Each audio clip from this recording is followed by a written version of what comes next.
2017 Acadia Traverse Enclave. Lower control arms. First you want to do is jack it up, support it properly. Remove your front tires, 7/8 for lug nuts. And now here we are. So you want to remove your tie rod end, which is a 18mm head nut.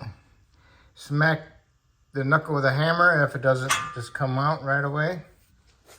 All right, get yourself a bungee cord. Wrap it up to the second loop of the strut spring. Bring it down like that. Hang on to your tie rod end and tie the other end of your bungee cord to it. Just like that. So now the tie rod end's out of your way. You can move this back and forth. Next, you got control arm bolt, one here and one there. Not like the conventional one with a bushing that way. So you just remove those two. Those are 18s. They're pretty long too.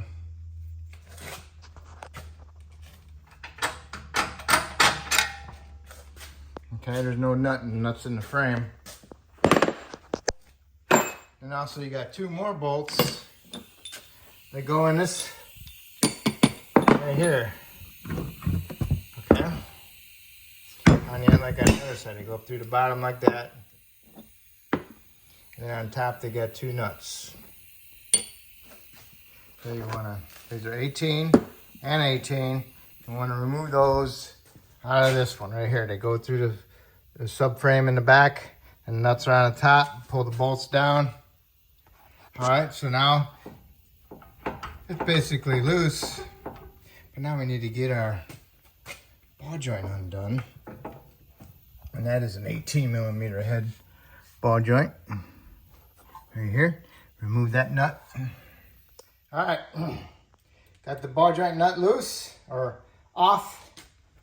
You can't pull it out until you actually break the taper loose on the ball joint. So then after you break the taper loose on the ball joint, you can take the nut out. Okay. There's the nut. And I hit the knuckle with a hammer just a couple times and the ball joint taper came loose. And now it's all loose. So what you want to do is go ahead and push the ball joint out of the knuckle. And then pull your whole knuckle assembly forward. All right, my ball joint's out of my knuckle.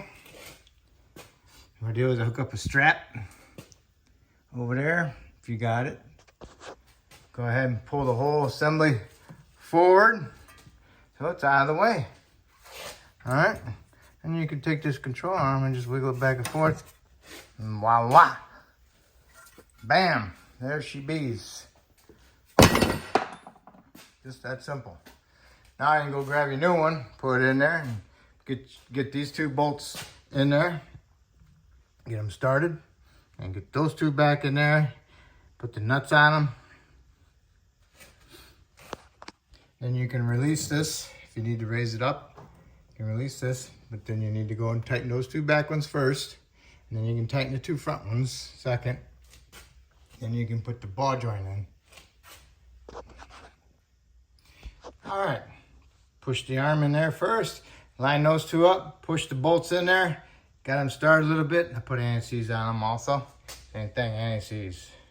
Anti-seize on my tapers too. All right, so now I'm gonna raise it up. So I need to disconnect my strap. I don't really need it anymore. So I just need it when I don't need it. So all I gotta do now is just push my control arm down, line up my ball joint after I get all my bolts in and tightened up. All right, you got these two bolts in there, you got your nuts started, go ahead and tighten them up.